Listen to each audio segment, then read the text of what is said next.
Ok, on commence donc ce premier débat intitulé Répondre aux crises, relance ou rupture, dans le cadre des rencontres rouges-vertes que à plusieurs associations et groupes militants on organise depuis 5 ans. Alors, je vais replacer un peu le contexte général de ces rencontres rouges-vertes. C'est un ensemble d'organisations venues d'horizons assez divers. Je vais citer tous nos partenaires, donc l'association Un Contre-Courant, qui est une association d'éducation populaire, le mouvement politique des objecteurs de croissance, la formation Léon Le Soil qui vient de rejoindre l'organisation des rencontres rouges-vertes, et enfin l'association culturelle Joseph Jacquemot, que je représente aujourd'hui, ainsi que mon collègue Thomas, qui est chargé de la technique. Donc d'ailleurs, merci aux camarades qui s'occupent de la technique et merci à toute l'équipe du Week-end Rouge-Vert pour l'organisation des débats. Je tiens d'avance à m'excuser auprès des spectateurs de la diffusion. Si on a eu quelques problèmes techniques, c'est la première fois qu'on tente cette formule, donc on risque d'essuyer un peu les plâtres.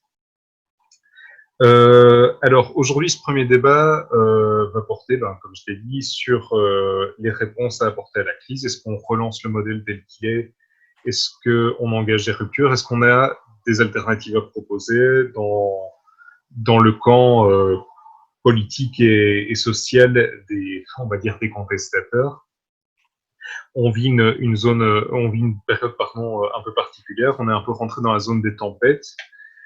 Avec cette crise qui est à la fois économique, mais c'est pas nouveau, des crises de régime en termes politiques, une super crise environnementale qui est déjà bien entamée, et puis cette année-ci, vous n'aurez pas raté, c'est la crise sanitaire supplémentaire. Alors, pour en parler aujourd'hui, on a fait appel à 3 intervenants.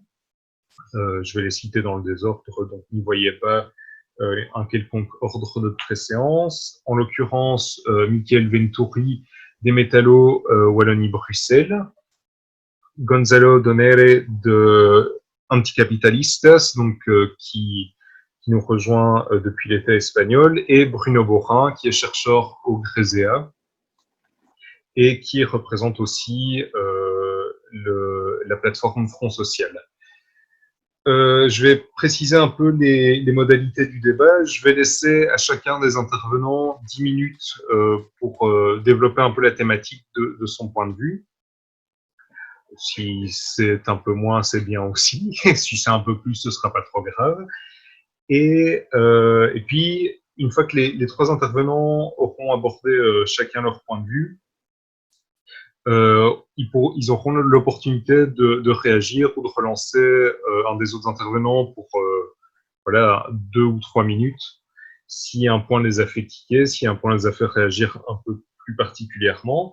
Et enfin, Thomas, et c'est pour ça que vous le voyez à l'écran, pendant ce temps-là, centralisera les interventions du public et les donnera en fin de présentation pour que, malgré la situation un peu particulière, on puisse quand même avoir un échange avec le public.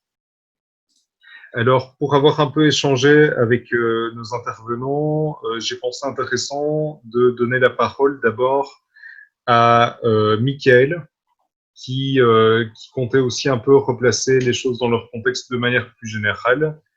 Et donc, je vais te laisser la parole. Michael, je te représente une deuxième fois. Donc, tu es secrétaire adjoint des Métallos Wallonie-Bruxelles. Et voilà, la parole est à toi. Merci. Merci François. Merci également à l'ensemble des organisateurs de m'avoir invité au nom des Métallos de Wallonie-Bruxelles de la FGTB. Donc, c'est un plaisir et merci également à tous les participants. Alors, au niveau de mon intervention, pour pas qu'il y ait de redondance avec les autres intervenants, je vais m'axer sur 2-3 points d'attention, au-delà de quelques généralités et quelques constats. je souhaitais m'attarder un peu sur l'un ou l'autre plan de relance qu'on a entendu ces jours-ci ou ces derniers mois autour de nous, surtout d'un point de vue, je vais dire, économique et principalement industriel. Et ensuite, je voudrais vous donner l'une ou l'autre illustration. Comme je vais vous expliquer, je ne vais pas trop m'attarder sur les constats. Pourquoi? Parce que j'ai l'impression qu'au fil des années, il y a de plus en plus de crises de tout genre, dans un espace-temps qui est de plus en plus réduit. Alors, je ne m'en disconviens pas qu'il faut avoir une bonne analyse et un bon diagnostic sur la gravité et la nature, soit au niveau de la crise sanitaire, sociale, économique, financière ou autre. Mais j'ai vraiment l'impression que ces dernières années, on se cantonne sur beaucoup de constats au niveau du monde du travail et que le mot crise est en quelque sorte galvaudé. On est plusieurs à penser, on ne détient pas la vérité, qu'on est plus dans une mutation sociétale. Et donc pourquoi? Parce que, je vais dire, une crise suppose également une situation de non-crise, équilibrée, saine, harmonieuse. Or, on n'est pas du tout dans ce cas de figure, et j'irai plus loin, ce n'est pas la nature et l'objectif de notre modèle de société d'aujourd'hui et du capitalisme en soi. Hein. Soyons clairs entre nous. Donc le constat est clair à ce niveau-là, et ça fait un petit temps que nous sommes plusieurs à partager cette grille de lecture qui s'articule autour de la même triangulaire depuis pas mal de temps, c'est-à-dire la globalisation, la financiarisation de l'économie et l'austérité. Je ne vais pas détailler cela, je pense qu'il y a d'autres intervenants qui sont plus aptes à le faire, mais ce n'est pas nouveau, on connaît ces matières-là. Moi, j'aimerais bien me focaliser parce que pour moi, cette triangulaire a une importance par rapport à l'impact sur la désindustrialisation. Et j'aimerais bien axer mon fil rouge aujourd'hui au niveau de mon intervention sur cet aspect industriel. Je pense que peut-être que Bruno dira un mot sur l'absence au niveau du rôle de l'Europe et l'absence de réponse adéquate apportée par l'Europe, et notamment par rapport au cadre européen qui est relativement figé et qui nous cantonne dans une certaine politique de droite, mais aussi du rôle de la Banque centrale européenne qui, je vous rappelle, injecte des milliards et des milliards d'euros depuis des années, et que constatons, il n'y a rien en retour au niveau de l'économie productive, au niveau de l'économie réelle. Alors, je pense sincèrement, à titre d'introduction, que nous devons dépasser ces constats, au niveau notamment du monde du travail, et qu'on doit donner des perspectives aux citoyens, aux travailleurs avec ou sans emploi, aux jeunes, aux pensionnés, et qu'on doit apporter des alternatives concrètes, transversales, abouties et réfléchies. Et je pense qu'à un moment donné, on va devoir arrêter, mais ça dépasse le monde du travail, de venir avec un saupoudrage d'idées, de mesures et de projets. Alors si je reviens un temps soit peu sur la thématique de ce soir, je pense sincèrement qu'il n'y a pas d'opposition, il n'y a pas de dichotomie entre relance et rupture, à partir du moment où on ne relance pas l'existant. Donc, je veux dire, au-delà de la sémantique, je pense qu'il faut à un moment donné un plan de lancement, un plan de relance, avec des points de rupture concrets, et un changement de paradigme, un changement de modèle de société. Mais quand on dit ça, ce n'est pas très concret.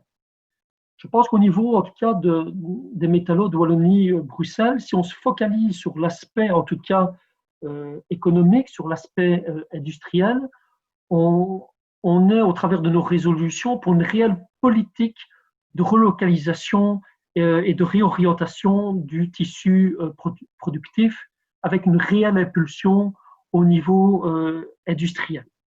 Donc, je pense qu'à un moment donné, il doit y avoir une conscience également collective sur la définition même de la richesse dans le cadre du rapport capital-travail et qu'on va devoir, à un moment donné, avec beaucoup de profondeur, recentrer les activités économiques et industrielles en fonction des besoins des sociétaux, des besoins climatiques, des besoins au niveau sociétal en général. Alors, j'aimerais bien, dans cette deuxième partie, m'orienter par rapport au plan de relance. Vous avez entendu depuis quelques mois que l'Europe a lancé son fameux plan de relance et de résilience. Je crois que résilience, par les temps qui courent, ça fait longtemps qu'on a mis ça de côté. Il suffit de voir, je fais une toute petite parenthèse par rapport à l'actualité de ces derniers jours et de ces dernières heures, même si au niveau des États membres, on doit rendre ce fameux plan de relance et de résilience au niveau européen pour le 15 octobre, au vu de la formation du gouvernement aujourd'hui, ça nous laisse très peu de temps, mais comme on va laisser tomber l'aspect résilience, je pense que le gouvernement va gagner déjà quelques semaines. Ce n'est pas rassurant parce que plus les heures passent, plus on commence à lire un peu plus dans le détail cette fameuse déclaration gouvernementale au niveau fédéral. On a encore discuté de cela ce matin au niveau des articulations de la FGTB et on est très loin du changement de société, très loin de la société post-Covid qu'on voulait prôner à un moment ou à un autre. Et donc, qu'est-ce qu'on constate? On revient en partie avec beaucoup de vieilles recettes, même si certains se glorifient ou se gargarisent avec l'un ou l'autre totem obtenu sur certains aspects au niveau social ou autre. Je referme la parenthèse pour revenir au niveau européen avec les fameux 750 milliards d'euros au niveau du plan de relance. Il y a des experts qui iront plus en détail que moi, mais 750 milliards d'euros par rapport à un produit intérieur brut de 15 milliards, même si on peut critiquer l'essence même du produit intérieur brut en termes de richesse, cela représente que 5% du PIB. Et quand on sait que hors des 750 milliards, il y a 360 milliards de prêts et 390 milliards de subventions, si on s'attarde uniquement au niveau des subventions, c'est 2,6% au niveau du PIB, soit une goutte d'eau par rapport aux enjeux et aux défis d'aujourd'hui et de demain. Petite parenthèse, au niveau belge, sauf erreur de ma part, hors de ces 390 milliards de subventions, il y aurait un peu plus de 5 milliards pour la Belgique et 6 milliards à titre de prêt. On peut critiquer tous les mécanismes au niveau de l'octroi de prêts. Je pense qu'il y a des plus grands spécialistes que moi, mais je pense qu'il va falloir être prudent, il va falloir être vigilant. On n'a encore aucune information sur les critères de ventilation au niveau de la Belgique et des entités fédérées. J'entends que depuis aujourd'hui, il y a un nouveau secrétaire d'État au niveau du plan de relance. On annonce un montant de 4,7 milliards d'euros au niveau belge. Je n'ai rien entendu encore en termes de contenu, ce qui est encore beaucoup plus préoccupant. J'entends la Flandre qui a annoncé il y a quelques jours d'ici un plan de relance à hauteur de 4,3 milliards d'euros. Donc, vous allez me dire qu'au-delà des chiffres, ce qui est important, c'est le fil rouge, c'est à un moment donné l'orientation qu'on a, mais ce n'est pas très rassurant. Quand je compare par rapport à certains pays limitrophes, comme l'Allemagne, qui annonce un plan de relance de 130 milliards d'euros, avec un axe mobilité, un axe transport lourd, un axe notamment autour de la mobilité en général et de l'hydrogène ainsi que de l'acier vert, ça m'a l'air quand même beaucoup plus développé, qu'on soit d'accord ou pas d'accord avec le contenu, au niveau de l'Allemagne, au même titre que la France, qui a annoncé un plan de relance à hauteur de 100 milliards d'euros, également autour des transports lourds, autour de l'hydrogène. J'y reviendrai d'ici quelques instants. Au niveau belge, comme je l'ai dit, relativement préoccupant. C'est vrai qu'on annonce un recul au niveau de l'économie, avec un PIB qui passerait de 470 à 430 milliards, mais on n'a rien en termes de contenu, en termes de modèle de société. Et je fais une petite parenthèse pour profiter, à un moment donné, de mettre en lumière quand même, durant cette crise, le rôle de l'État social, quoi qu'on en dise, de l'État social, de ces trois piliers, et notamment au niveau de ses services publics. Je pense que c'est un rôle qu'on doit marteler, qui n'est pas nécessairement entendu lorsque je lis la déclaration gouvernementale. C'est un État social qui a permis à un moment donné aux citoyens et aux travailleurs de sortir la tête de l'eau, malgré des coupes budgétaires qui se chiffrent, je pense, à hauteur quasiment de 20 milliards sur les 10 dernières années, avec des coupures au niveau des soins de santé, une diminution au niveau des lits occupés, et je passe au niveau SODES, dotation SNCB rabotée, allocation d'insertion des jeunes, etc. Aujourd'hui, malheureusement, quand on lit la déclaration gouvernementale, c'est encore les services publics qui font les frais, avec des tentatives également de privatisation lorsqu'on lit certains chapitres au niveau de cette déclaration gouvernementale. Donc j'appelle à la prudence par rapport à ce qu'on veut nous faire entendre et la réalité lorsqu'on gratte un peu au niveau de cette déclaration. Et je viens à l'aspect wallon. Alors, je ne veux pas trop m'attarder, mais au niveau wallon, on parle, je ne sais pas si vous êtes au courant, d'un fameux plan de relance, dénommé, excusez-moi pour mon anglais, Get Up Wallonia. 12 pages, avec 11 mesures prioritaires. Prioritaires pour une relance. Alors, au-delà du manque de concertation sociale qui a amené à un moment donné la FGTB Wallonne d'être devant l'Élysette pour dénoncer cela et surtout pour bien indiquer au gouvernement qu'il y a une différence entre concertation sociale et consultation, je ferme la parenthèse, je suis relativement critique.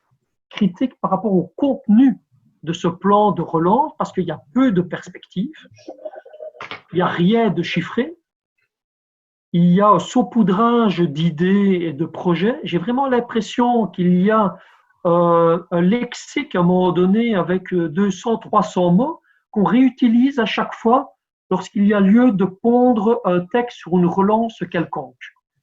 Et donc, il y a peu d'ambition. Rien que sur l'aspect industrialisation, c'est qu'une page.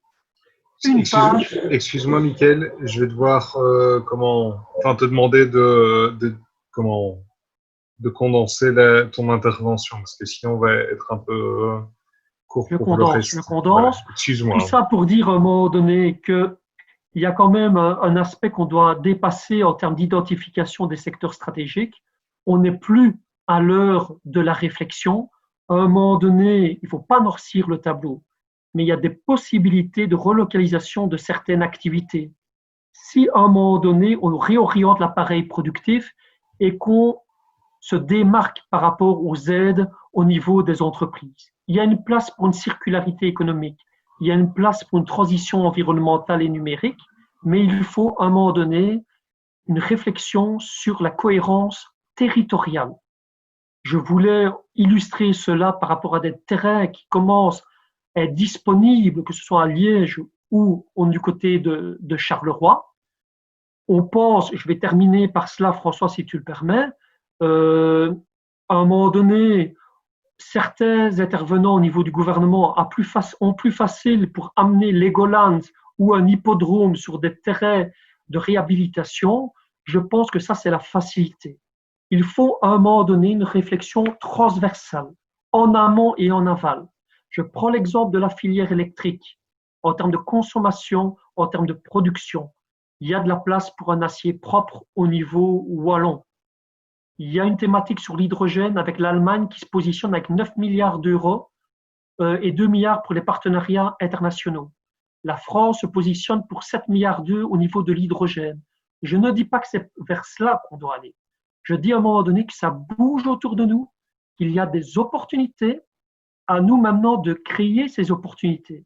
Parce que si à un moment donné, les acteurs qui sont autour de nous ne prennent pas le leadership avec cette transversalité au niveau industriel, économique et social, on va être dribblé par d'autres. Et donc, voilà ce que je voulais dire. Je peux revenir un peu plus en détail par rapport à ces exemples, mais je dirais oui pour une relance, mais pas par rapport à l'existant, par rapport à un modèle et un paradigme autre, comme j'ai pu l'expliquer sur certains aspects, avec de réels points de rupture, mais ça demande un peu de courage politique et de leadership au niveau belge et au niveau wallon. Merci Mickaël. Donc, on aura bien retenu que tu évoques des pistes de réflexion qui sont parfois assez peu abordées, en tout cas dans les milieux militants, à savoir les questions de réindustrialisation, de relocalisation de l'économie, en tout cas de manière aussi affirmée que celle que tu proposes. Je suis sûr que ça va susciter du débat.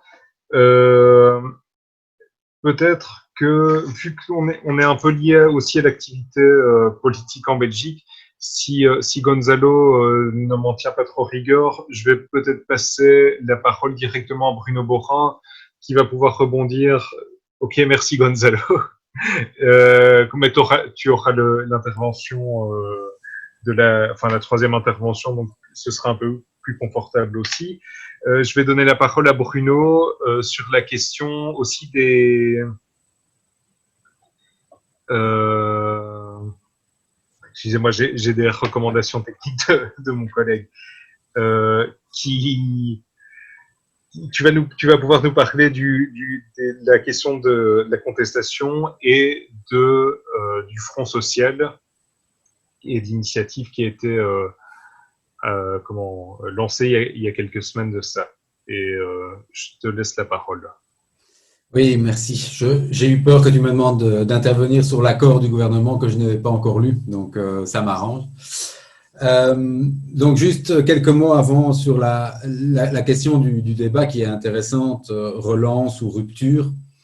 Pendant le confinement, il y a eu énormément de cartes blanches exigeant une rupture avec le monde d'avant. Il y avait un monde d'avant, un monde d'après. Je rejoins tout à fait Mickaël quand il dit qu'il y a une crise qui dure depuis les années 40. Il y a une crise de surproduction qui est là et qui éclate de temps en temps. Elle allait d'ailleurs éclater, je pense que beaucoup étaient d'accord là-dessus, juste avant la pandémie de Covid. Donc, ça n'a fait que révéler l'état de notre système économique. Néanmoins, je ferai quand même une différence entre relance et rupture. Pour moi, la relance, ce sont des politiques qui visent à relancer la croissance économique et l'accumulation du capital. Alors, ça peut se faire plus socialement ou moins socialement, ça peut se faire plus brutalement ou moins brutalement, mais c'est ça que ça veut dire. Et la rupture, c'est une rupture pour moi avec un rapport de production qu'on appelle le salariat. Et entre ces deux choses-là, il y a quand même un monde de différence. Et je pense que il y a quelques éléments qui, dès le début du confinement, nous montrent qu'on n'est pas du tout dans le cadre d'une rupture, que le rapport de force ne permet sûrement pas ça. Je prends un ou deux exemples quand même. Ça faisait 10 jours qu'on était confinés et on annonçait déjà que le gouvernement, désormais ex-gouvernement, allait porter au compte de la sécurité sociale près de 6 milliards d'euros de pertes du secteur privé au travers, par exemple, du chômage économique.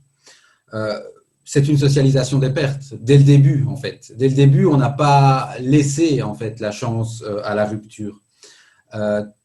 Il faut savoir qu'une partie des entreprises, en plus c'est un chômage économique qui est nécessaire, mais qui est sans condition quasiment. L'urgence fait qu'il fallait socialiser les pertes du secteur privé.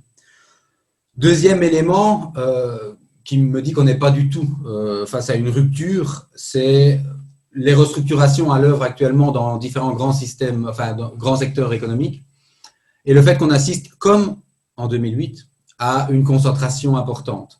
Et les nouveaux leaders ou champions de ces secteurs ne sont pas nécessairement ceux qui sont les plus sociaux, les plus respectueux de l'environnement.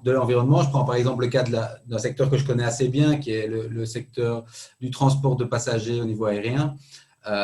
L'entreprise qui sortira grand vainqueur de la pandémie de Covid, c'est Ryanair, parce qu'elle a des coûts fixes très bas, parce qu'elle avait des réserves importantes. Et c'est donc son modèle social, enfin si on peut appeler ça un modèle, qui va s'imposer aux autres compagnies.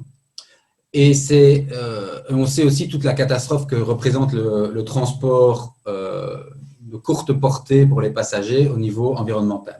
Donc, deuxième caractéristique, c'est une concentration importante et des modèles d'entreprise qui, finalement, ne portent pas, en tout cas, un espoir de progrès social très, très important. Troisièmement, c'est que, Michael en a parlé, on a une politique monétaire, on continue à avoir une politique monétaire qui est d'ailleurs européenne, qui est d'ailleurs très loin de son mandat initial, hein, qui est une politique qui crée de l'argent, mais qui est en contradiction avec une politique budgétaire qui reste une politique budgétaire austéritaire. Et donc ça, c'est la porte ouverte à la spéculation. Et ça empêche, ça empêche en fait de mener une véritable politique de relance, à mon avis. Dans l'accord de gouvernement actuel en Belgique, ça je crois le savoir, en tout cas même si je ne l'ai pas lu, il n'y a pas de remise en question de la loi de 1996, de la loi renforcée, cette loi qui cadenasse la négociation salariale et qui empêche d'une part de relancer l'économie au travers du pouvoir d'achat, en tout cas qui l'empêche en partie, mais qui l'empêche aussi de financer correctement notre système de sécurité sociale. Et donc ça, ce sont des enjeux très important. Et donc, quand on se pose la question rupture, certainement pas. Alors, peut-être une relance, mais même la relance pose question puisqu'on reste dans des budgets d'austérité, même si l'Europe a permis d'assouplir ponctuellement la question des déficits, etc. Quatrième chose qui me semble important, c'est qu'on n'a pas de remise en question du productivisme. C'est-à-dire qu'au niveau du Green Deal, etc., on peut parler de ce plan européen qui est un plan sans doute intéressant dans les intentions. Pour moi, assez farfelu quand on regarde les objectifs qu'il se fixe et les moyens qui sont alloués. Je ne vois pas du tout comment on va y arriver. Mais surtout, la principale critique, c'est qu'il prend l'enjeu climatique, l'enjeu environnemental, par le seul biais de la technologie, du développement technologique. Or, on sait, je crois, aujourd'hui, que sans des sociétés un peu plus sobres également, on n'atteindra pas les objectifs qui sont fixés par cet enjeu environnemental et climatique. Il faut sans doute produire des voitures électriques, mais si on continue à avoir 2 voitures par ménage, ça posera problème également. C'est un peu le sens de cette remarque. Et donc, la relance verte, c'est une tentative de relance de la croissance économique et de l'accumulation capitaliste, mais qui ne répond pas aux véritables enjeux de société auxquels nous faisons face. Cinquième caractéristique pour moi importante, et on a parlé un peu du nouveau commissaire à la relance, hein, qu'on pourrait appeler le commissaire Thunder Power en Belgique. Il incarne en fait, ce personnage incarne tout à fait, et je pense que c'est vrai du gouvernement, un modèle de développement économique qui existait avant la crise, qui existe depuis 40 ans, qui s'appelle la compétitivité du territoire. Et qui dit quoi? Que le seul moyen de développer un pays, c'est d'attirer l'investissement des grandes entreprises multinationales. Et on est là-dedans. La relance se fait là-dedans, avec tout ce que ça peut avoir comme instabilité, comme effet sur la stabilité économique d'une région ou d'un pays. Donc, dernier élément, et ça c'est un renforcement par rapport à avant, c'est, tu l'as dit je pense François dans ton introduction, c'est le fait qu'on a un durcissement de la répression des mouvements sociaux. On l'a vu en Belgique avec la manifestation de la santé en lutte. On l'a vu chez AB InBev il n'y a pas longtemps, lorsqu'on envoie des policiers chez les grévistes, voilà, au domicile privé des grévistes, on a une véritable remise en question du droit de grève, du droit de manifester. Et c'est pour ces 6 raisons, en fait. C'est l'ensemble de ces raisons qui ont fait que, début avril, on a décidé avec d'autres, des syndicalistes, des membres du milieu associatif, des militants, d'essayer de lancer un espace de convergence qui s'appelle Faire Front désormais, donc un front social et écologique. Alors, ce front, qu'est-ce qu'un espace de convergence des luttes? C'est simplement de dire on n'attend pas grand-chose du nouveau gouvernement. Les constats sont là. On est dans un monde de demain qui ressemble furieusement au monde d'avant, un peu en pire même. Et donc, il faudra à un moment donné être en capacité de mobiliser le mouvement ouvrier, évidemment, les organisations syndicales, mais ça, elles le font, mais de coordonner des mobilisations sans doute plus larges avec d'autres acteurs. Et c'est pour ça qu'on a essayé de lancer cette initiative Faire Front, qui regroupe aujourd'hui une centaine d'organisations, organisations syndicales, organisations environnementales, organisations qui militent pour l'égalité hommes-femmes, etc., etc. Alors, il ne faut pas non plus se bercer d'illusions. On a déjà connu ce genre d'initiative. On a vraiment ici l'objectif de porter un projet et de mobiliser et de renforcer les mobilisations qui existent pour ne pas en remettre une couche. Néanmoins, on sait qu'on est face à certaines difficultés. D'abord, première difficulté, c'est qu'aujourd'hui, on a un mouvement social en Belgique qui est un peu coupé en deux quand même, entre la Flandre et la communauté française ou la Fédération Wallonie-Bruxelles. Il y a des moyens qui sont très différents aujourd'hui. Il y a des types de militance, même je pense, qui commencent à se faire jour et qui ne sont pas les mêmes. Il y a un monde syndical qui n'est pas tout à fait le même non plus. Et donc, il est clair que si nous avons développé Faire Front aujourd'hui, c'est principalement une initiative francophone.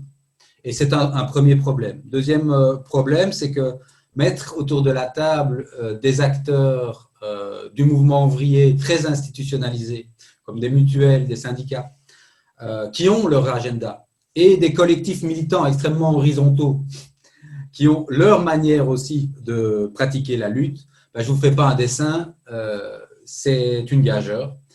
Mais on pense que c'est une richesse également et qu'il faut continuer à essayer de pousser ça.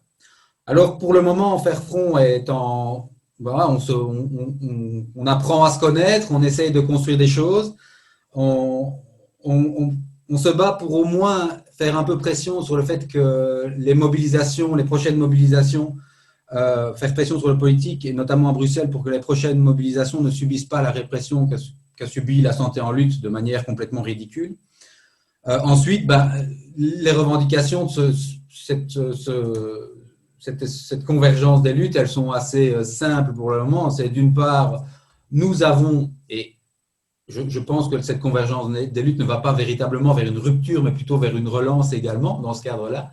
Mais nous avons besoin de dégager des moyens très importants pour une relance qui doit être financée d'abord et avant tout par les plus riches, et on le dit clairement dans le texte. Une relance qui doit être fondée sur la protection sociale, la sécurité sociale, une sécurité sociale forte et élargie, c'est-à-dire qui peut concerner d'autres secteurs de la vie. Et donc là, il y a une dimension de rupture, à mon avis. Et puis enfin, dernière chose, c'est un dégagement de moyens importants pour une véritable transition énergétique en Belgique. Voilà, je m'arrête là. Je crois que j'ai même dépassé un peu les 10 minutes. Merci. Merci Bruno. Moi, j'ai été fort souple dans ma gestion du temps, un peu plus qu'avec Mickaël, désolé. Le chronomètre m'a échappé. Je vais enfin laisser la parole à Gonzalo, qui, lui, a la particularité de parler aussi depuis le sud de l'Europe et dans une perspective aussi clairement anticapitaliste. Mais ça, je pense que c'est même à des degrés divers assez communs à nos trois intervenants. Et ben donc, Gonzalo, je te laisse la parole. D'accord. Vous m'entendez bien? C'est bon? C'est très bien. D'accord. Bon, je tiens d'abord à remercier l'invitation et notamment à celles qui, normalement celles qui font possible des événements comme celui-ci, mais qui mettent jamais leur visage sur l'écran. Et étant donné ma situation professionnelle, je travaille maintenant comme assistant au Parlement européen, mais aussi ma condition comme militant d'anticapitaliste en l'État espagnol, qui est, vous ne connaissez pas, c'est l'organisation sœur de la gauche anticapitaliste belge. Et je vais mettre plutôt l'accent dans mon intervention sur la dimension européenne, mais aussi un certain atterrissage à l'échelle de l'État espagnol. Et je tiens d'abord à m'excuser pour devoir regarder mes notes, mais voilà, la situation logistique est un peu précaire à la maison et je dois un peu préparer ça à l'arrache. Et alors, tout d'abord, si on parle de relance, ce qu'il faut s'interroger d'abord, c'est qu'est-ce que c'est ça qu'on veut relancer et vers où ira cette relance. Et il y en a un, Loué a connu une fièvre verte qui a culminé avec la présentation du Green Deal européen, si vous vous souvenez bien. Depuis lors, il y a eu très peu d'actions concrètes sur la base d'une proposition que certains d'entre nous dénonceront déjà comme étant chargée de propagande et ayant des lacunes très importantes. Et je vais essayer de revenir là-dessus tout de suite. Et depuis lors, voilà, nous avons eu une pandémie, une nouvelle crise multiple, sanitaire, sociale, économique. Mais cependant, le virus n'a fait qu'accélérer une crise qui était annoncée depuis longtemps et qui trouve son origine à la fois dans les problèmes structurels du capitalisme européen depuis des décennies, quoi, mais aussi dans la fausse sortie de la crise financière et sociale de 2008-2010. Aujourd'hui, plus personne ne parle du Green Deal européen parce que la nouvelle mode, la nouvelle tendance est de parler de la reconstruction européenne, de ce plan de relance dont vous parliez tout à l'heure, et qui a été présenté il y a des mois. Mais quand même, toutes ces prépositions ont de nombreux éléments en commun. Tout d'abord, ils sont présentés comme des accords historiques. Et vous savez, la semaine où l'Union européenne ne fera pas une annonce historique épique risquera d'imploser, de s'autodissoudre. Et voilà, je ne rigole plus. Deuxièmement, et surtout plus important, toutes ces propositions sont fondées, vous venez de le dire, sur le même mantra de relancer la croissance, la productivité et améliorer la compétitivité européenne dans un scénario mondial, global, qui est de plus en plus compétitif, et où l'Union européenne perd progressivement du poids depuis des années, quoi. Voilà, c'est ainsi que nous sortirons de la crise, non, et que nous ferons face au changement climatique et à tous d'autres défis. Ce que change, c'est simplement le label. Parfois, c'est la relance verte, d'autres fois, c'est la relance numérique, digitale, d'autres, c'est la relance sociale. Mais finalement, les bases sont les mêmes, les fondements sont les mêmes, les piliers sont les mêmes.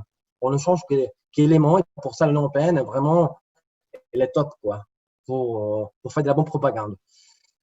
Alors, je vais essayer d'aller sur 4 points concrets sur cette analyse. D'abord, la voie verte, ou la soit-dite voie verte pour sortir de la crise. Et là, il faut être clair, quoi. Sans justice sociale, il n'y a pas de justice climatique, et vice-versa. Et ça semble être évident, mais ne l'est pas quand on atterrit sur les concrets, quoi.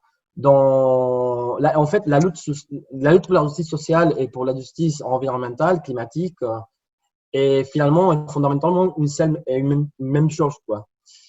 Et s'ils ne se réunissent pas, nous n'aurons que du capitalisme vert. Et ça, on connaît déjà. Qu'est-ce que c'est? C'est finalement du capitalisme.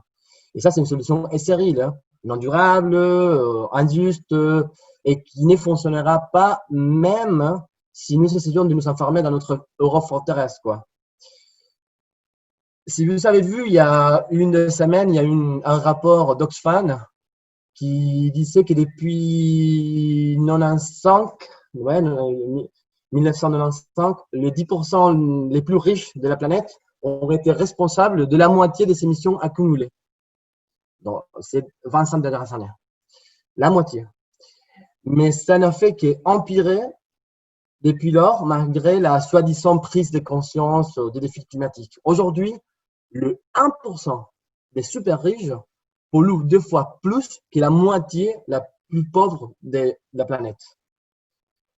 Alors, remplacer les moteurs d'essence des voitures par des moteurs électriques, ça peut être très cool pour Bruxelles ou pour Madrid, mais nous ne pouvons pas fermer les yeux sur la pression extractiviste qui est croissante, que ça suppose déjà pour les peuples du Sud, les impacts des droits de l'homme, sur la justice sociale, sur l'environnement aussi. Alors, si la prétendue transition écologique dont on parle tout le temps n'est pas juste, elle ne sera pas vraiment une transition. Elle sera une transition à nulle part. Et surtout, et c'est ça qui est peut-être le plus dangereux, c'est qu'elle laissera aussi aux mains du populisme xénophobe et réactionnaire les classes populaires qui seront affectées par les impacts sur l'emploi de ce prétendu changement du modèle productif. Si on laisse cette transition écologique aux mains du marché, il n'y aura que des douleurs, quoi. Et si elle n'est pas faite à l'échelle mondiale, finalement, elle ne sera pas équitable pour l'ensemble des peuples de la planète. Elle n'aura même pas de sens au niveau climatique. Voilà la distance que peuvent parcourir les solutions éco-réformistes. Alors, il faut situer quand même l'Union européenne dans son moment actuel et dans le monde. Et voilà, je fais des petites remarques là-dessus pour comprendre comment ça s'est proposé ce plan de relance européen, cette sortie de la crise qui vient. Du coup, l'Union européenne, ça fait longtemps qu'elle perd des poids global, qui est soumise à une concurrence accrue pour des ressources de plus en plus rares, qui pratique une dévaluation permanente et une agressivité extérieure croissante au niveau tant géopolitique, sécuritaire, des frontières, des traités commerciaux et d'investissement, mais aussi à l'intérieur, quoi, avec des attaques permanentes contre les services publics, contre les classes travailleuses, et dans une recherche désespérée des nouveaux créneaux de marché. Et là, pourtant, le moment actuel, le moment pressant des loués, n'est plus celui de 2008. Alors, n'est plus celui des démarches, de la relance, des réformes qui ont été lancées il y a 10 ans, même si la gestion de la crise sera fondamentalement la même. Mais je pense qu'elle va s'habiller différemment. Pour 2 raisons. D'abord parce qu'il y a eu les Brexit.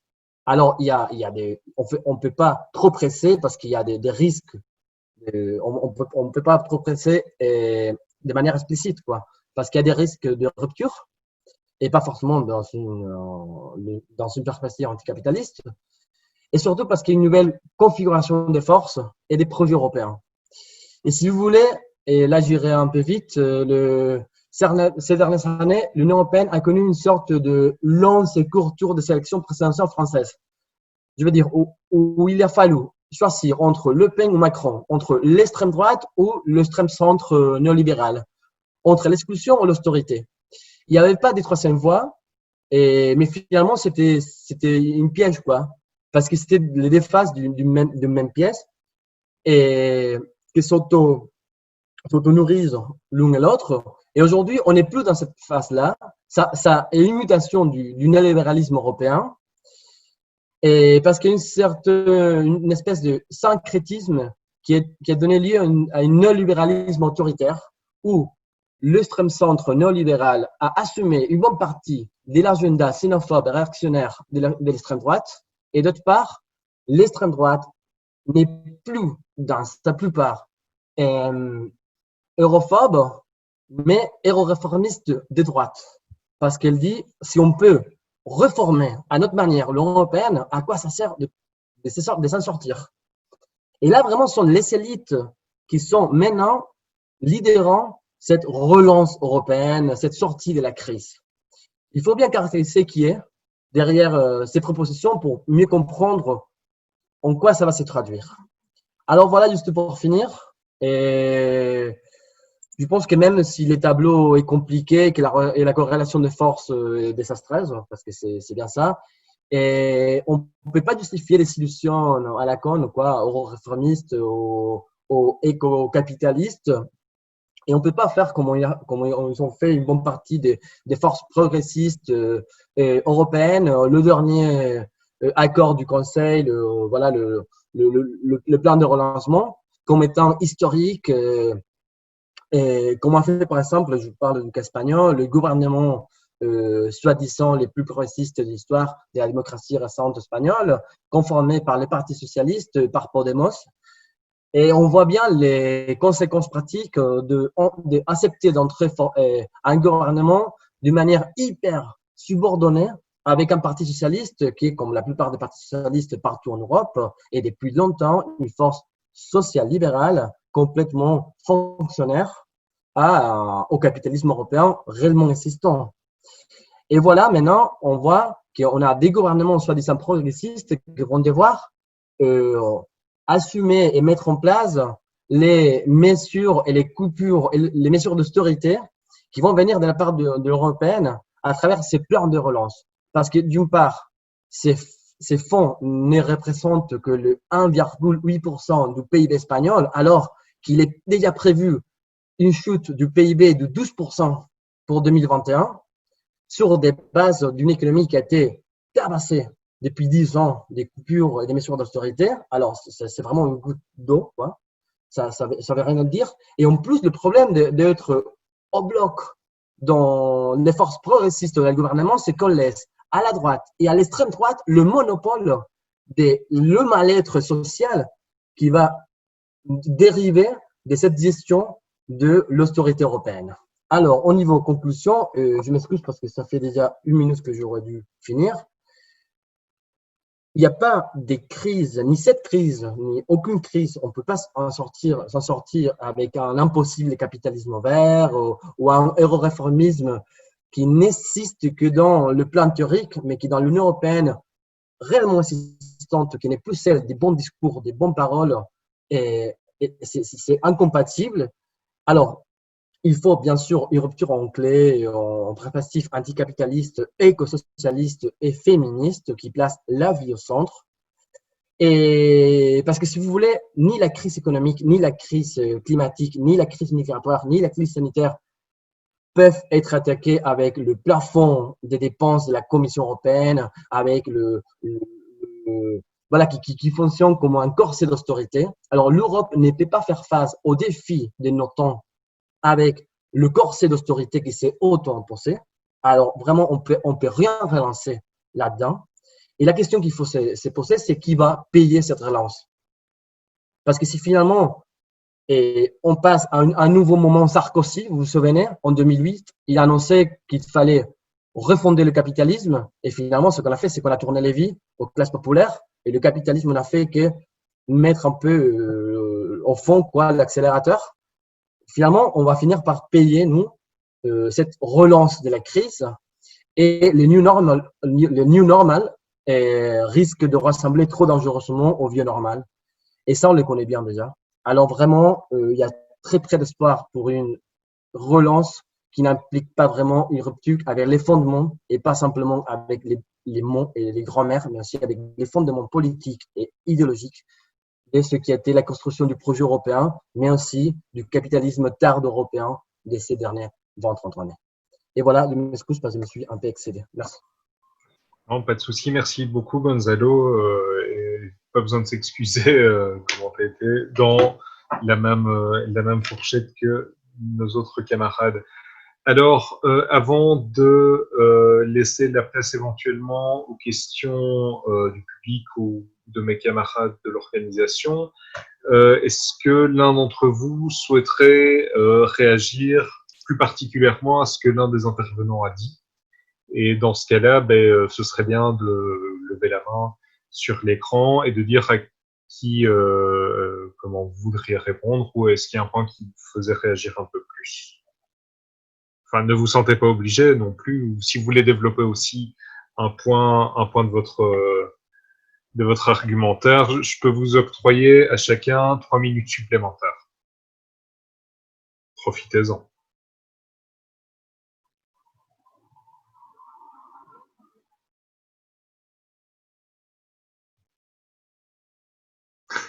Ok, ah Bruno, je vois que tu bouges. On t'entend pas. Ah voilà. Je bouge, mais j'ai pas. En fait, voilà, je pense que c'est des 3 interventions assez complémentaires. Voilà, je vais pas rebondir sur une ou l'autre. Je pense que Michael j'avais noté le plan de relance wallon, Gallup Wallonia, qui est un plan de communication en fait. Et donc, en termes, c'est surtout un plan de communication. Et il n'y a pas les moyens. Et on vit en Wallonie, en tout cas, depuis ça fera bientôt 20 ans, avec des plans de communication et pas des politiques industrielles. Et ça commence à poser des vraies questions. Et je crois que ce n'est pas propre à la Wallonie, mais en Europe, il y a dans beaucoup d'endroits cette question qui se pose, où on préfère mener des politiques de compétitivité, c'est-à-dire des politiques où on va diminuer, on va jouer sur les salaires, sur la fiscalité, etc., pour attirer les entreprises, que des politiques industrielles où le pouvoir public va intervenir directement sur la structure productive. Et ça, c'est un défi. Voilà. Je ne pense pas qu'on puisse répondre aux enjeux climatiques, environnementaux, sociaux, en ayant une réponse qui n'est que celle du marché, en fait. Et pour le moment, c'est comme ça qu'on a même répondu à la pandémie comme ça.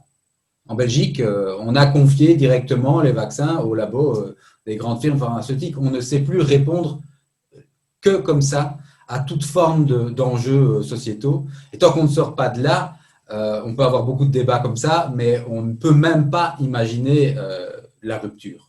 Voilà.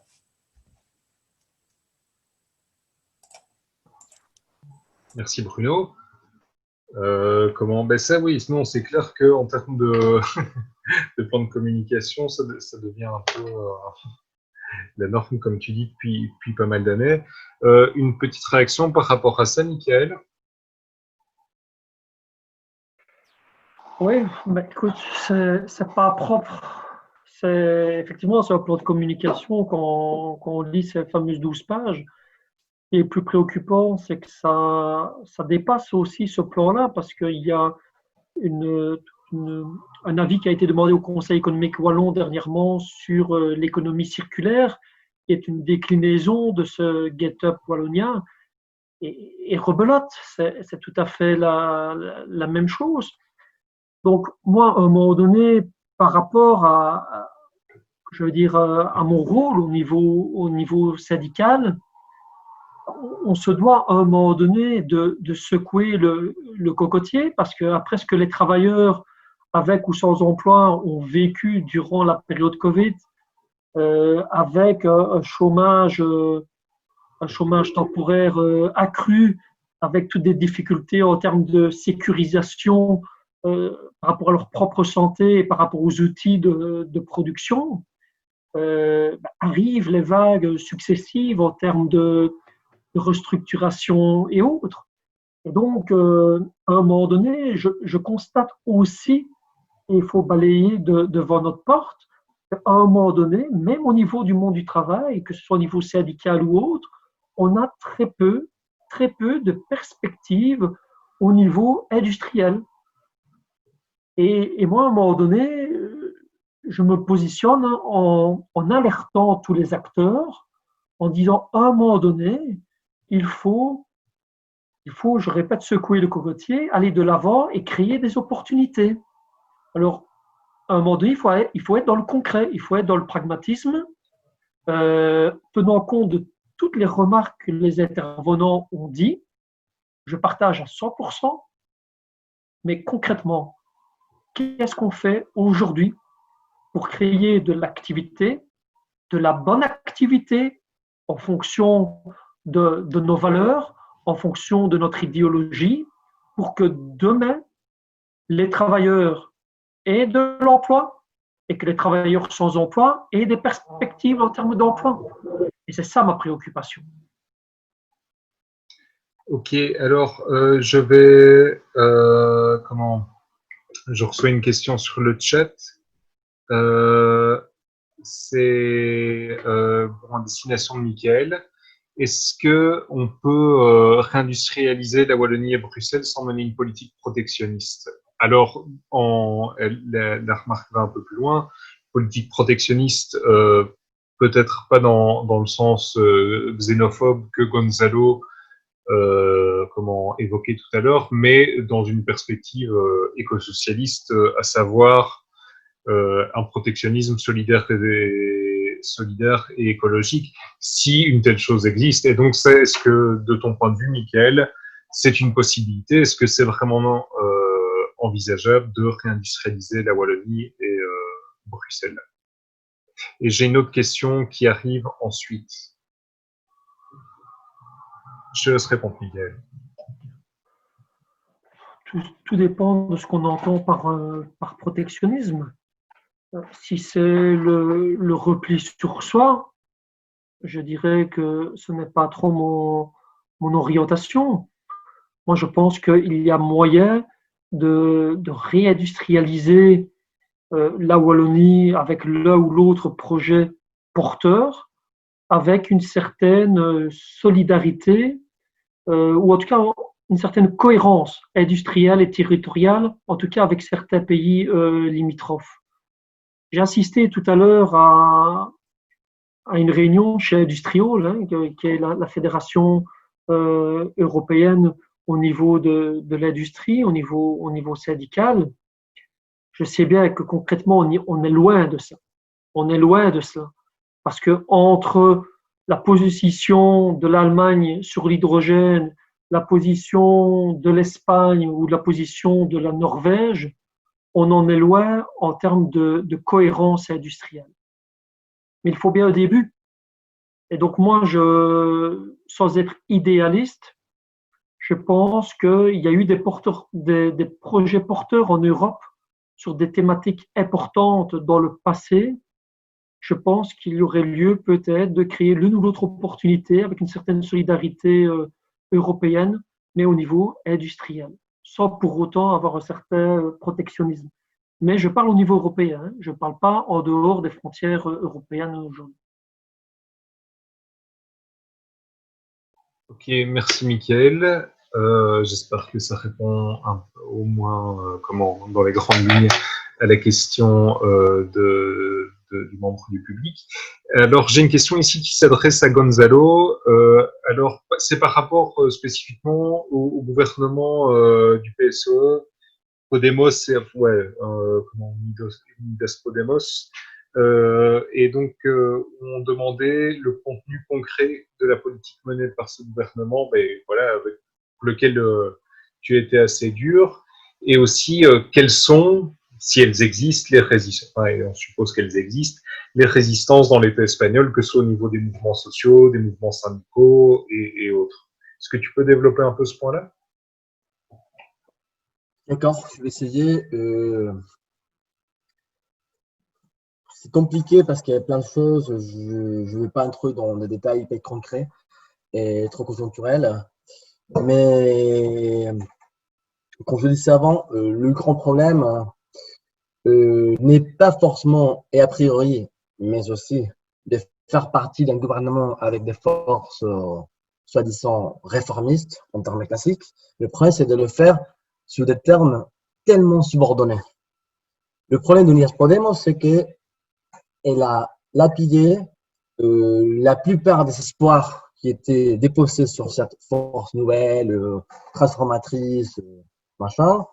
D'abord parce qu'elle a renouvelé le rôle du Parti socialiste comme étant une force de changement, une force progressiste, alors que le mouvement des indignés, il y a 9 ans, avait justement mis les points sur les deux grands partis qui avaient ordonné la vie politique espagnole depuis la fin de la dictature, le Parti populaire, la droite, et le Parti socialiste, comme étant les deux piliers de la même politique. Alors maintenant, on reconsidère, Unidas Podemos a contribué à reconsidérer le gouvernement, le Parti socialiste comme un acteur du changement, un acteur progressiste.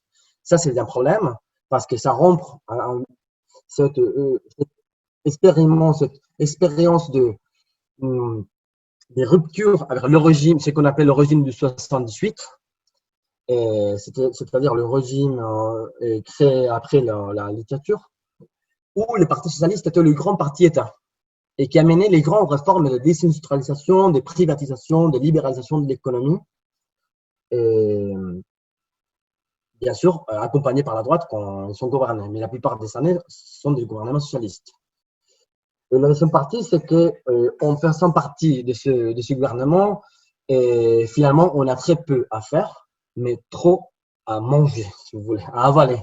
Parce que finalement, on doit accepter l'agenda du Parti socialiste.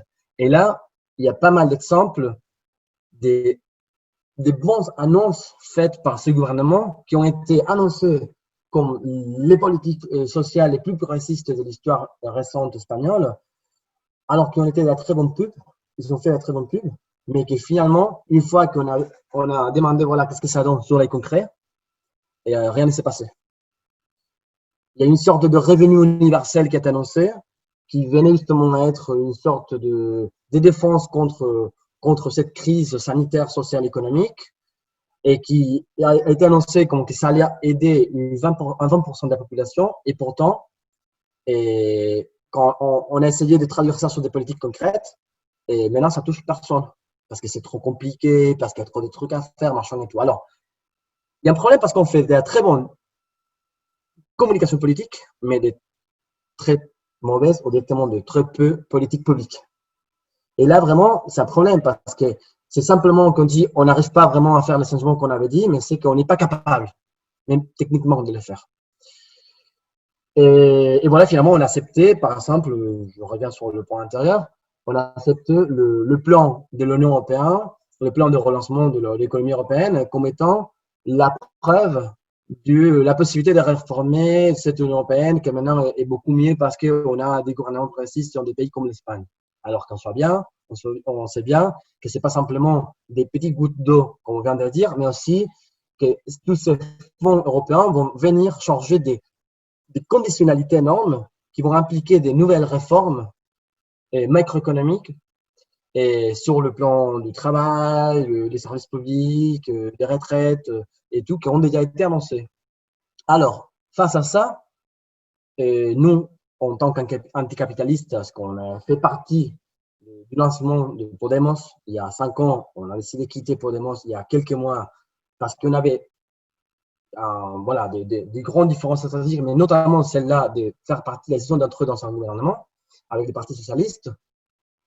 On essaie justement, et c'est un des esprits justement de cette décision, d'essayer d'organiser la gauche de ce gouvernement, parce que maintenant, il y a une sorte de mouvement, des moments de paralysis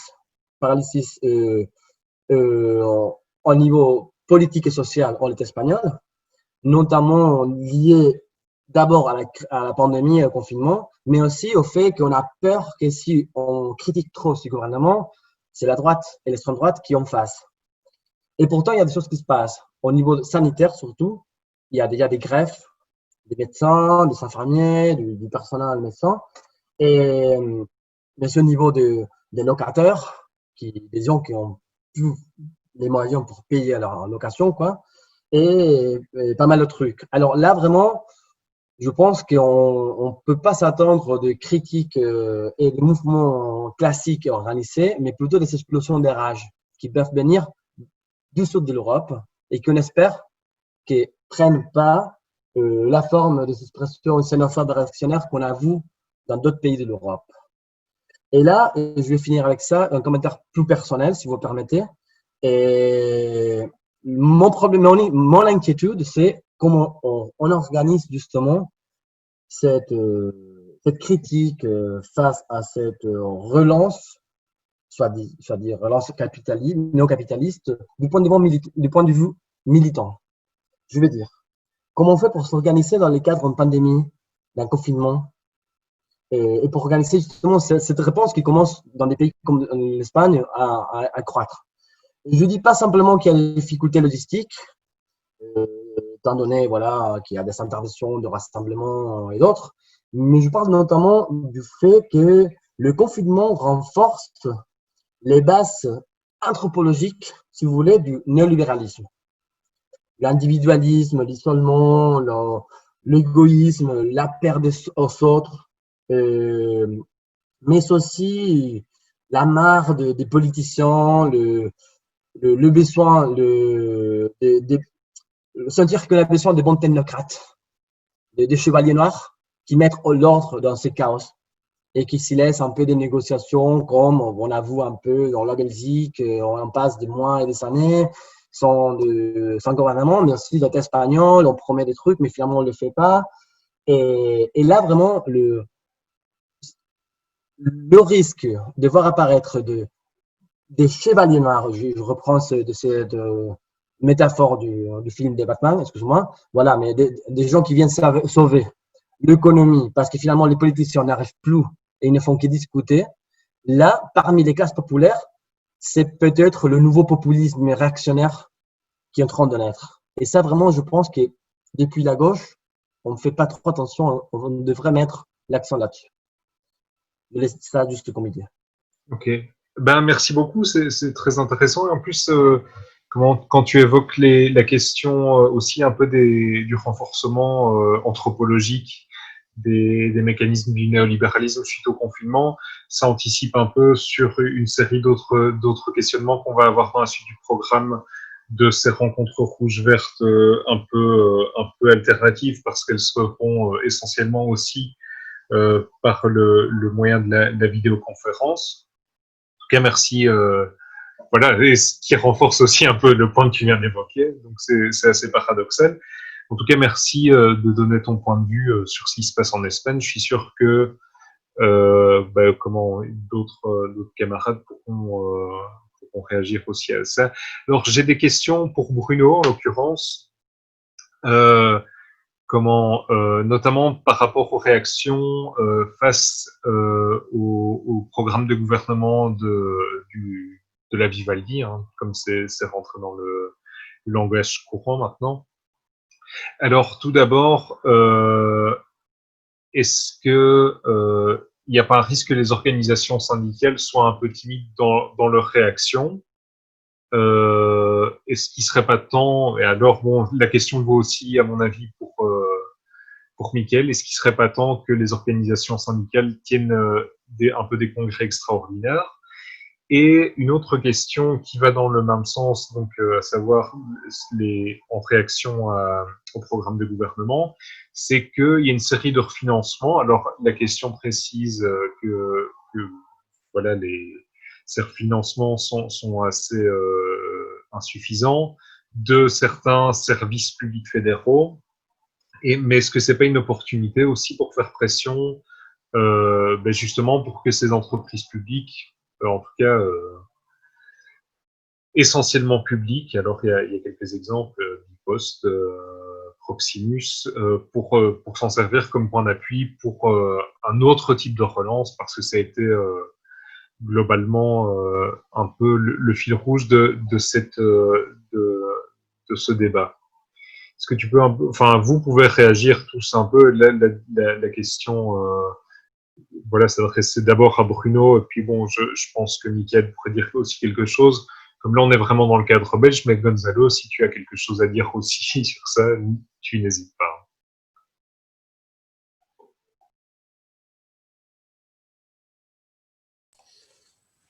C'est moi qui parle. Alors, par rapport à la question, est-ce qu'il y a un risque des organisations syndicales qui sont un peu plus timides par rapport à la Vivaldi? Je suppose parce qu'il y a le Parti socialiste, parce qu'il y a le CDNV dans cette majorité. Donc, les partis, entre guillemets, frères. Il y a aussi Écolo. Je pense qu'il y a des liens aussi aujourd'hui entre Écolo et par exemple, la CSC. Moi, je vois pas. Il y a toujours de toute façon, il y a toujours un risque. Ça fait partie de l'histoire sociale de la Belgique. C'est un risque et en même temps, ça a permis aussi certaines avancées sociales. Donc, il ne faut pas cracher sur tout. Ce que je dirais, moi, la difficulté que je vois aujourd'hui pour les organisations syndicales de l'extérieur, c'est et c'est une difficulté historique, c'est une tension historique qui existe dans le monde syndical en Belgique, c'est le fait qu'en même temps, les organisations syndicales en Belgique sont des contre-pouvoirs et en même temps des parcelles de l'autorité publique. Je m'explique, il y a d'une part la gestion des allocations de chômage, évidemment, et puis la présence des syndicalistes dans toute une série de comités, de conseils proches de l'administration ou de la décision politique. Et donc, on a vu pendant le confinement que c'est pas simple dans un moment de crise pour les syndicalistes de transiger avec cette tension-là.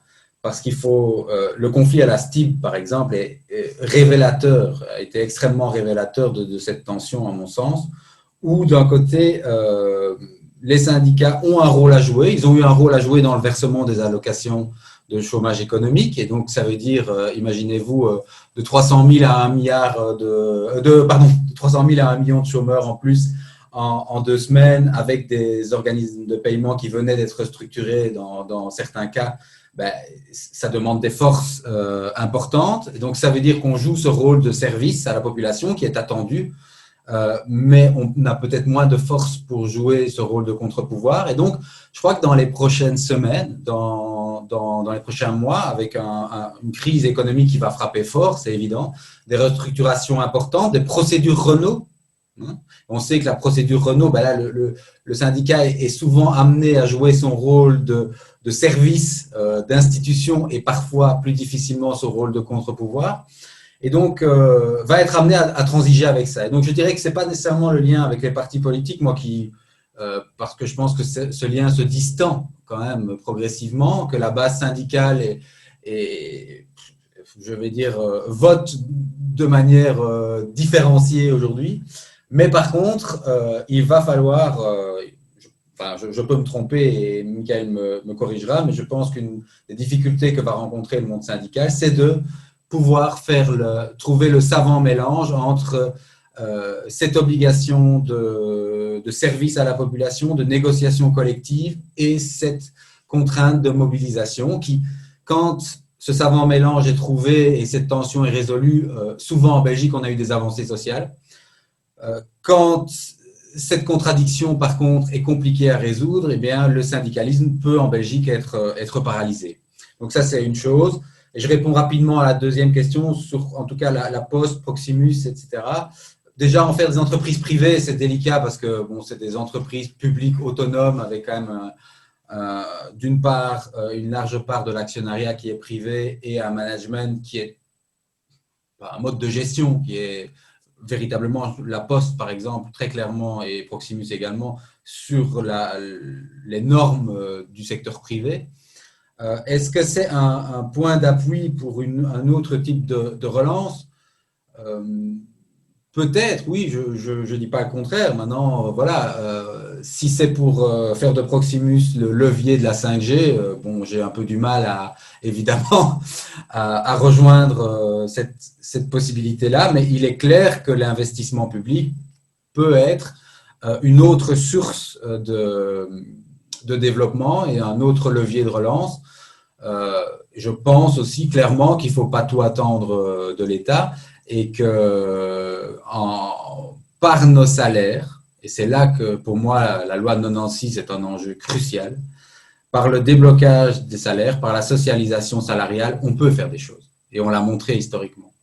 Et ça, c'est selon moi l'enjeu des mobilisations, j'espère, dans ces prochains mois, c'est le fait qu'il faut absolument, d'une part, empêcher une fiscalisation trop importante de la sécurité sociale, parce que ça la fait rentrer dans le jeu politique, et d'autre part, absolument déverrouiller le cadenassage de cette négociation collective des salaires, parce que c'est au travers des systèmes de socialisation salariale que, pour moi, on peut inventer des véritables alternatives et là, de penser une rupture au modèle qu'on connaît aujourd'hui.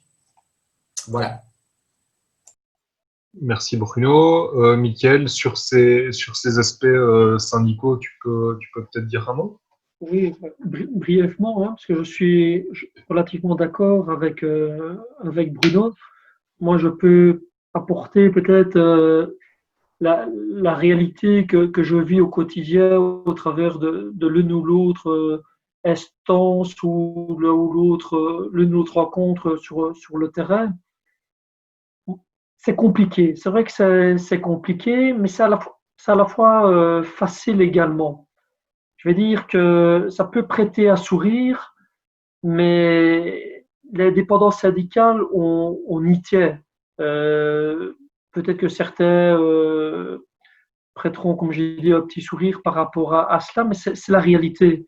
Au niveau FGTB, en tout cas, on a notre projet de société, on a notre fil rouge, on a nos points de rupture qu'on a déjà relayés à plusieurs reprises en termes de projets de société. Et encore aujourd'hui, dans les discussions qu'on a eues ce matin, je peux vous dire que l'ambiance n'était pas réjouissante, hein, au niveau des différents représentants, au niveau de la FGTB, en tout cas au niveau wallon. Donc, je vais dire par là, je pense que les défis sont bien présents. Il va y avoir une crise sociale, comme Bruno a indiqué, on la vit déjà, avec pas mal de restructurations. Il y a l'approche des négociations au niveau de l'AIP. Il va y avoir les négociations au niveau sectoriel. Quand on entend déjà Timmermans dire par rapport au futur rapport du Conseil central de l'économie qui annonce peut-être une marge positive, qu'il ne faut pas prêter trop attention à ce style de rapport. Ben, voilà, il en tient rigueur quand il faut, ça dépend comment le vent vient. Je veux dire, allez, les défis, ils vont se présenter rapidement devant nous. Et je pense qu'à un moment donné, quand on va discuter dans nos instances, qu'on va discuter sur le terrain, eh bien, à un moment donné, je pense que si on doit se mobiliser, il n'y aura pas d'hésitation.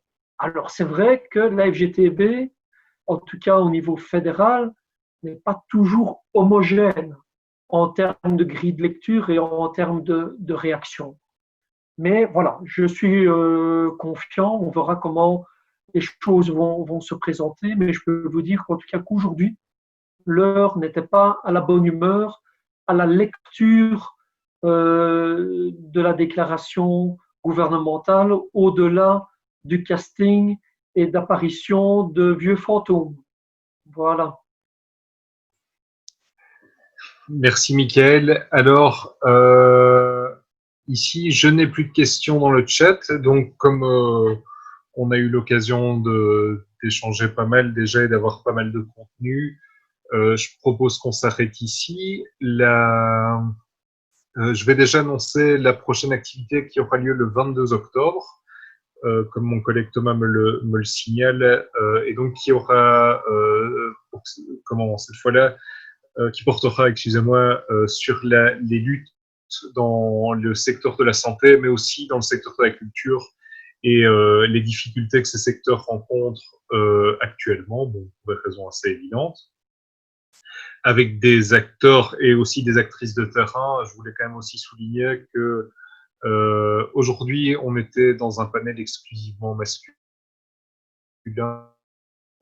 C'était un peu à contre-cœur parce qu'on essaie de faire attention à la question du genre.